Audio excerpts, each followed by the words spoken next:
గణేశాయ నమః. శ్రీమాత్రే నమః. శ్రీపాదవల్లభదత్తాత్రేయ సద్గురు పరబ్రహ్మణే నమః.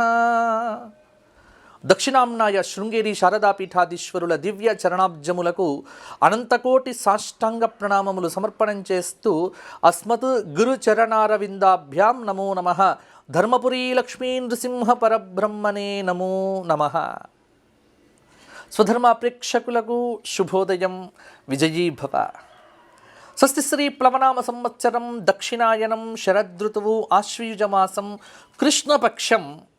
ఈరోజు ఆశ్వయుజ బహుళ పాడ్యమి రాత్రి 8:37 వరకు. ఈరోజు అశ్విని నక్షత్రం మధ్యాహ్నం 3:56 వరకు. ఉదయకాల వర్జము 11:38 నుంచి మధ్యాహ్నం 1:21 వరకు. రాత్రి వర్జము 2:23 నుంచి 4:08 వరకు. ఈరోజు గురువారము.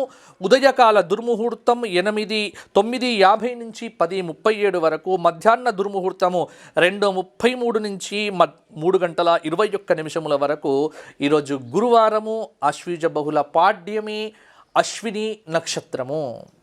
ఈ 3 విశేషాలు మనకి ఇక్కడ కనిపిస్తూ ఉన్నాయి. గురువారము గురు సంబంధమైన దోషములను తొలగించుకోవటానికి, సాధన చేయటానికి మహా ఉత్కృష్టమైనటువంటి రోజు గురువారము.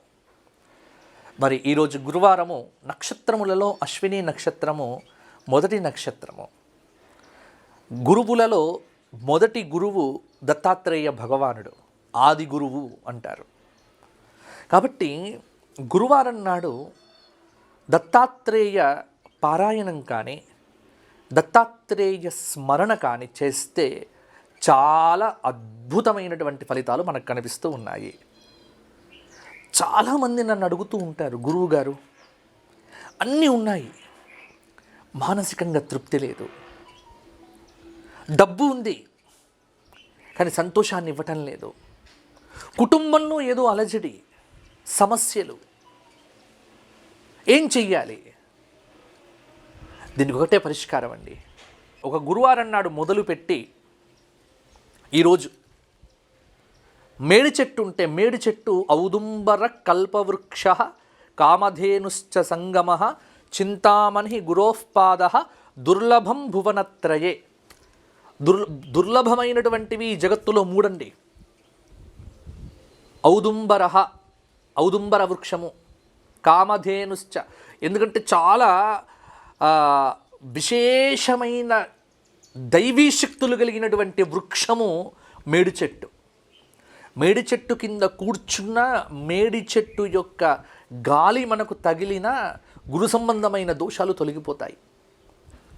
దత్తాత్రేయ భగవానుడికి చాలా ప్రీతికరమైనటువంటి వృక్షం. దత్తుడు ఉంటాడు ఎప్పుడు మేడి చెట్టు కింద.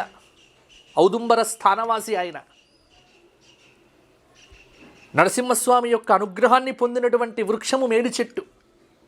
కాబట్టి సంతానం లేనివారు, మానసిక సమస్యలు ఉన్నటువంటి వారు, కుటుంబంలో కలహాలు ఉన్నటువంటి వారు, వయస్సు వచ్చినా వివాహం కానటువంటి వారు, ఉద్యోగంలో ప్రమోషన్లు రానటువంటి వారు, ఉద్యోగంలో ఉన్నతిని కోరేటువంటి వారు, ఇటువంటి వారందరూ చేయదగినటువంటి పరిష్కారం ఈరోజు నేను మీతోని పంచుకుంటున్నాను. ఔదుంబరం చుట్టూ చక్కగా ప్రదక్షిణములు 108 ప్రదక్షిణములు. అయితే ఇక్కడ ప్రదక్షిణం చేసేటప్పుడు ఏం చెయ్యాలి గురువు గారు అంటే, మీకు స్తోత్రనిధి అనే యాప్లో దత్తాత్రేయుడి యొక్క అష్టోత్తరం వస్తుంది. ఓం శ్రీ దత్తాయ నమః, దేవదత్తాయ నమః, బ్రహ్మదత్తాయ నమః, శివదత్తాయ నమః, అత్రిదత్తాయ నమః అని ఇలా ఒక అద్భుతమైనటువంటి నామాలు వస్తాయి. మరల చెప్తున్నాను. దత్తాయ నమః, శ్రీ దేవదత్తాయ నమః, శ్రీ బ్రహ్మదత్తాయ నమః, శ్రీ శివదత్తాయ నమః, అత్రివరదాయ నమః, ఆత్రేయాయ నమః, గురోః గురుతరాయ నమః, గరిష్ఠాయ నమః, వరిష్ఠాయ నమః, మహిష్ఠాయ నమః, మహాత్మనే నమః, యోగాయ నమః, యోగాదేశకరాయ నమః, యోగపతయే నమః, యోగిధ్యేయ అంఘ్రిపంకజాయ నమః, దిగంబరాయ నమః, దివ్యాంబరాయ నమః, శ్వేతాంబరాయ నమః, చిత్రాంబరాయ నమః, బాలాయ నమః, బాలవీర్యాయ నమః, కుమారాయ నమః, కిశోరాయ నమః, కందర్పమోహనాయనాయ నమః, అర్ధాంగ ఆలింగితాంగాయ నమః. ఇలా నామాలు వస్తాయి. నేను మొత్తం నామాలు చెప్పడం సాధ్యం కాదు కాబట్టి ఈ ఒక్కొక్క నామం చెప్తూ ఒక్కొక్క ప్రదక్షిణం చేయండి. 108 నామాలు, 108 ప్రదక్షిణాలు గుర్తుపెట్టుకోండి. మొదటి ప్రదక్షిణం చేసేటప్పుడు ఓం శ్రీ దత్తాయ నమః, ఓం శ్రీ దత్తాయ నమః, ఓం శ్రీ దత్తాయ నమః అని చెప్తూ తిరగండి. రెండో ప్రదక్షిణం ఓం శ్రీ దేవదత్తాయ నమః, దేవదత్తాయ నమః, దేవదత్తాయ నమః, శివదత్తాయ నమః. ఇట్లా ఈ విధంగా ఒక్కొక్క నామానికి ఒక్కొక్క ప్రదక్షిణం పూర్తి కావాలి. అలా చెయ్యండి. అలా ఆ విధంగా ప్రతి గురువారం ఒక 21 గురువారములు ఇలా చేస్తే భగవానుడైన దత్తాత్రేయుడు మీ కుటుంబాన్ని అన్ని రకములుగా అనుగ్రహిస్తాడండి. దత్త కృప ఉంటే సకలము సిద్ధిస్తుంది. దత్త అంటే సర్వమును అనుగ్రహించేటువంటి శక్తి ఆ దత్తాత్రేయ భగవానుడికి ఉంది. కాబట్టి శ్రీదత్త శరణం మమ. ఈ మీకు కింద డిస్క్రిప్షన్లో కూడా ఈ నామాలకు సంబంధించినటువంటి వివరాలు పెట్టడం జరుగుతుంది, మీరు చూడండి. కాబట్టి ఈ విధంగా ఈ గురువారం నాడు ఇలా ఆరంభం చేసి 21 గురువారములు కనీస పక్షంలో చేయండి.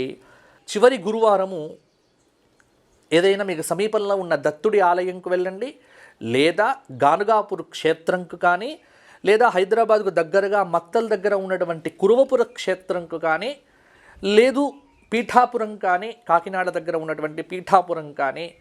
కాబట్టి మీకు సమీపంలో ఉన్న దత్తక్షేత్రాన్ని దర్శించండి. ఈ 3 క్షేత్రాల గురించి మాత్రమే కాదు, మీకు సమీపంలో ఉన్న ఏ దత్తక్షేత్రమైనా, ఇప్పుడు శ్రీశైలం ఉంది, అది దత్తక్షేత్రమే. బాసర క్షేత్రం ఉంది, అది దత్తక్షేత్రమే. ఇవన్నీ దత్తక్షేత్రాలే. కాబట్టి మీకు సమీపంలో ఉన్న దత్తాత్రేయ క్షేత్రానికి చివరి గురువారం అంటే 21 గురువారం రోజున దత్తక్షేత్రంలో గడపటం ఈ 21 వారాల తరువాత మీరు చూసుకుంటే ఎంతో అద్భుతమైనటువంటి దత్త అనుగ్రహం మీకు పరిపూర్ణంగా కలుగుతుంది.